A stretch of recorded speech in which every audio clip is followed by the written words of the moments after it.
আসসালামু আলাইকুম। এই সেই কাদাকনাথ। আপনারা যারা আমার ভিডিও দেখছেন তারা জানেন যে আমি অনেকদিন আগেই এর ডিম নিয়ে আসছিলাম এবং আমার নিজস্ব ইনকিউবেটরে ডিম ফুটিয়ে আজ অনেক বড় হয়ে গেছে। আর হয়তোবা এটা মরগ, আর কয়দিন পর এর সঙ্গে যে মুরগিটা আছে হয়তোবা ডিম দিবে।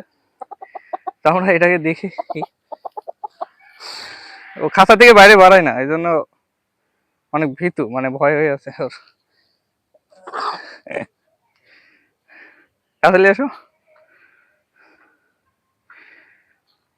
এদের মাংসটাও কালোই হয়। দেখি দেখি, এই যে আমরা যদি দেখি, এই যে এদের শরীরের মাংস টোটালি কালো, তবে ডিম কালো হয় না, ডিম দেখতে সাদাই হয়।